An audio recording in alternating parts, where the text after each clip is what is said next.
असगर को आए सैयद खेमे में आयो। असगर को आए सैयद खेमे में आयो। करबल में मौज के पाना सिंगारियो। असगर को आए सैयद खेमे में आयो। असगर को आए सैयद खेमे में आयो। मिलज तीर मौजो जिगर आहे लायो। असगर को आए सैयद खेमे में आयो। असगर को आए सैयद खेमे में आयो। असगर जी लाश तेरो नज़ारा जायो। असगर को आए सैयद खेमे में आयो।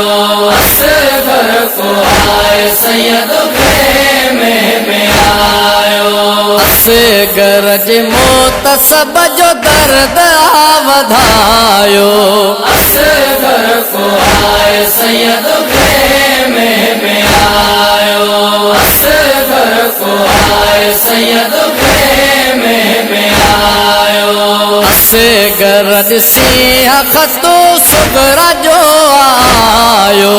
असगर को आए सैयद खेमे में आयो। असगर को आए सैयद खेमे में आयो। लाशो दिसी पुत्र जो बीबी बुरको आलायो। असगर को आए सैयद खेमे में आयो। असगर को आए सैयद खेमे में आयो। बिन में सकीना ची मतमुआ करायो। असगर को आए सैयद खेमे में आयो। असगर को आए सैयद खेमे में आयो। बाबे मौज के गडजिया दफनायो। असगर को आए सैयद खेमे में आयो।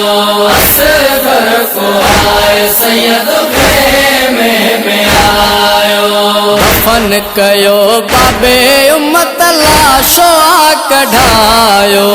असगर को आए सैयद खेमे में आयो।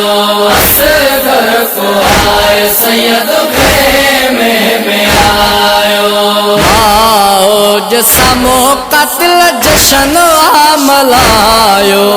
असगर को आए सैयद खेमे में आयो।